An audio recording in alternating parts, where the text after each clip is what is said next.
Ya, baik. Pada sesi selanjutnya ada sesi diskusi dari panitia diberi waktu sekitar 20 menit kurang lebih. Tentu saya yakin Bapak Ibu semua teman-teman mahasiswa itu akan bertanya seputar isi dari novel itu.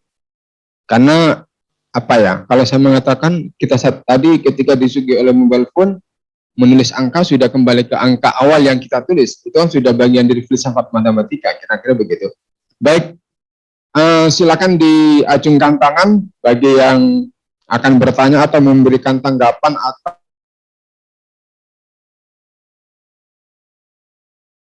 setiap peserta 3 menit itu maksimal itu.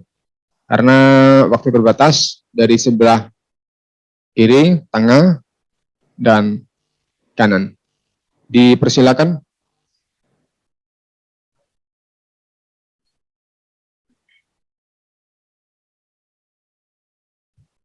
Mungkin sedang berpikir Pak, Mbak, Prof. Betul. Sambil menunggu peserta yang akan bertanya, justru saya sudah punya banyak pertanyaan sebetulnya. Betul. Ya, pertama, saya setuju ketika disampaikan dalam novel itu matematika itu cantik, karena setiap hal apapun selalu harus berpikir dan seterusnya. Pengalaman pribadi, Prof. Sutarto, tentu ketika saya masuk SD, itu kenapa ya, kok tiba-tiba selalu ketika saya belajar matematika itu selalu angkanya paling rendah. Jadi biasanya antara 5 dan 6, 5 dan 6. Dan itu pengalaman pribadi. Jadi mulai dari SD, SMP, SMA rasanya ketika saya madrasah aliyah negeri, pengalaman pribadi yang perlu di-sharingkan begitu ya. Tampaknya ketika ijazah saya waktu madrasah aliyah, mana saya madrasah aliyah, saya ingat rasanya fisika matematika itu rasanya antara 5 dan 6 gitu. Itu kan angka merah. Kalau angka merah kalau di zaman sekarang mungkin nggak lulus, tapi di zaman itu lulus dan diluluskan. Jadi mohon pencerahannya, Prof. Ya, Mbak. Ya, itu pertama karena Mas Yamin ini belum melihat kecantikan matematika. Itu yang pertama tuh. Ya. Coba kalau ada lihat teman sekelasnya yang cantik, pasti pengen ketemu terus kan? Itu. Jadi kalau sudah melihat kecantikan matematika, pengen ketemu terus dengan matematika. Membuat kita, ya apa itu ya, ada rasa kerinduan gitu ya. Ingin bertemu dengan sang pujaan hati. Kebetulan saya selain Pak Aswardi ya, selain senang matematika juga saya juga senang main catur Pak. Dan saya melihat kemiripan antara bagaimana proses menemukan itu kebenaran dalam matematika dengan ketika orang membuat langkah-langkah catur sehingga kita bisa mematikan raja lawan begitu. Itu sepertinya kalau mirip ya, ada beauty di sana. Jadi suatu ketika Mas Yamin ya, saya di Jogja ini tinggal di komplek Sagan, Jalan Terban itu ada Sagan desanya di situ. Saya kos di sana. Berapa minggu seminggu itu saya mendapatkan soal matematika yang tidak bisa saya pecahkan. Tidak saya pecahkan begitu. Berapa minggu siang malam sampai mimpi pun soal itu nggak ketemu juga jawabannya, nggak ketemu juga buktinya. Jadi minggu pagi saya keluar dari kamar kos, kemudian saya lari sekencang-kencangnya ke Bulak Sumur, ada di lapangan UGM itu, Bulak Sumur.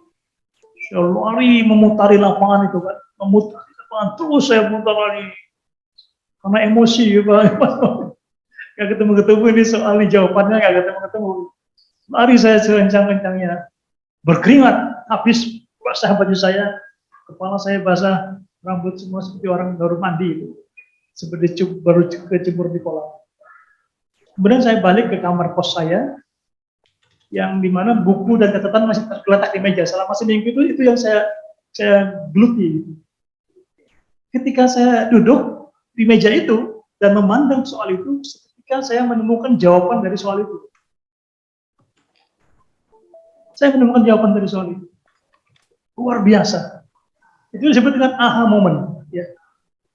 Aha moment. Momen yang, gitu ya, wow gitu ya. Oh ternyata begini ya. Itu luar biasa exciting kita itu. Ya. Lalu saya kuliah matematika di UGM, ada namanya Profesor Analisis Real, ya, namanya Profesor Sukantri. Profesor Sukantri memberikan soal kepada saya, Sutarto, ya, ini soal, ya, coba kamu buktikan, minggu depan kamu presentasikan di depan kelas, di depan teman-teman, kata Profesor Sumantri. Ya, minggu depan ketika masuk, saya maju ke depan kelas, membuktikan teorema itu, langsung disela oleh Profesor Sumantri. Bukan itu yang saya maksudkan. Saya tidak ingin Anda membuktikan dengan cara itu, tapi dengan cara lain. Kemudian saya gambar sebuah grafik, ya, depan tulis. Kemudian teorema itu saya buktikan hanya dalam 3 baris. Teorema itu dalam 3 baris. Saya lihat wajah dari Profesor Sumantri terkaget-kaget. Dia melongo, gitu kan. Lalu dia bertanya kepada saya, Anda dari mana? Saya dari Unlam, Pak. Saya dari Unlam. Gitu. Waktu itu belum LM ya, Bu Dewi ya. Masih Unlam. Kemudian setelah itu, saya menjadi salah satu mahasiswa yang sangat terkenal di UGM. Mahasiswa matematika. Dan setiap ada dosen ULM yang ingin melanjutkan S2 di UGM, pasti diterima. Karena referensinya Sutarto Hadi gitu. Wah ini dari ULM pasti hebat matematikanya begitu Pak Arman. Loh kenapa si Profesor Sumantri begitu terkesan? Saya bisa membuktikan teorema itu hanya dalam waktu 1 menit saja. 1 menit saja. Saya tanya, saya pengen cari tahu kepada teman-teman saya ya di matematik. Sebenarnya apa yang terjadi? Saya bilang, kalau beliau begitu terkesima dengan itu. Kemudian teman-teman mengatakan, Profesor Sumantri membuktikan teorema itu dari detik pertama dia masuk sampai selesai kuliah 2 jam, nggak selesai. Dia nggak bisa membuktikan itu. Kemudian dilanjutkan lagi minggu berikutnya. Minggu berikutnya baru ketemu jawaban dari teorema itu, bukti dari teorema itu. Jadi Profesor Sumantri itu membuktikan teorema itu dalam 2 minggu. Dan saya membuktikan dalam 1 menit 3 baris.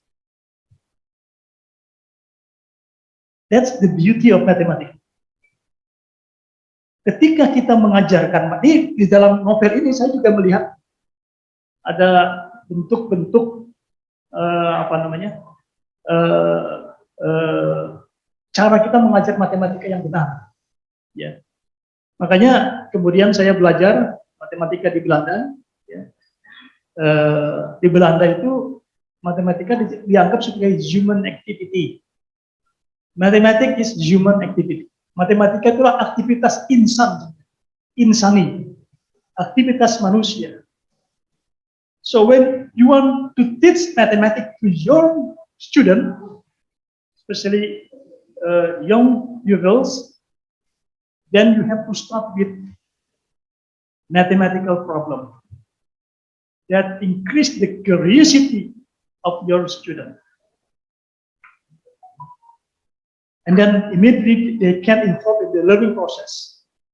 Jadi ketika mengajar matematik, mulai dengan soal yang membuat anak-anak itu tertarik. Kemudian dia terlibat dalam proses pembelajaran secara bermakna, meaningfully. Itu caranya. Ya. Di dalam novel ini juga diceritakan seperti itu ketika Bauzi memberikan soal kepada Raffi, tujuannya kan untuk membangkitkan interestnya terhadap matematika. Cerita tentang Nico Alifrantes dalam buku ini, dosen di Stanford University yang luar biasa mengajar matematika kepada mahasiswanya. Dia tidak langsung memberikan soal-soal matematik lalu dibahas, tapi dia mulai dengan interaksi, bertanya tentang fenomena alam, berbagai kejadian dan sebagainya, soal-soal matematika seperti yang mendorong rasa ingin tahu orang.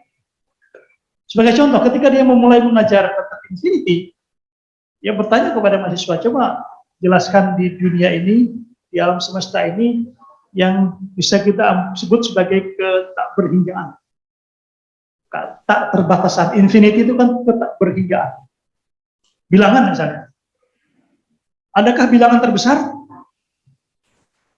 di alam ini? Tidak ada.